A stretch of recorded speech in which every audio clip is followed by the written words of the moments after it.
Pa argraff ges di o'r cyfarfod efo Carwyn Jones pnawn 'ma? Wel, oedd yn reit da bod wedi cyfarfod efo ni yn y lle cyntaf, bod yn fodlon sgwrs efo ni. Ond o'n i'n teimlo bod ni ddim wedi cael ateb pendant, a bod ni ddim wedi cael ateb syth. Oedd yn reit da yn osgoi ateb cwestiynau ac yn dda o fynd rownd cwestiwn yn lle ateb yn syth. Yn ymwedig efo pethau fel sut oedd yn mynd i ddelio efo'r iaith Gymraeg yn y sector breifat. Ond oedd ddim lot o ymhelaethyn, doedd ddim lot o sôn am sut oedd yn mynd i well y pethau hynny. Nath o jyst sôn am ddim byd, basically. Ond ar y cyfan, oedd yn iawn. Nath o ddim rhoi ateb syth iddyn ni. Wel, o'n i'n meddwl bod yn wych bod Carwyn Jones wedi cytuno i gael cyfarfod efo'r Gymdeithas a nath o awgrymu cwpl o bethau.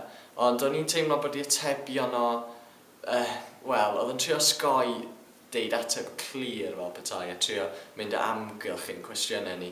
Yn enwedig efo torfain a pethau fel yna nath ni godi bod yna ddiffyg gwasanaeth Cymraeg yna.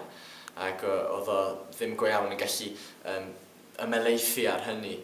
Ac oedd o yn cyfeirio trwy'n arall fel oedd o wastad yn deud, o gofynnwch chi i gomisiynydd y Gymraeg yn lle bod o yn penderfynu delio hefo'r fater. Felly oedd o'n drafodaeth adeiladol a dwi'n gobeithio fydd Carwyn yn mynd oddi yno ac yn gwrando ar yr argymhellion dyn ni wedi rhoi iddo fo fel Cymdeithas.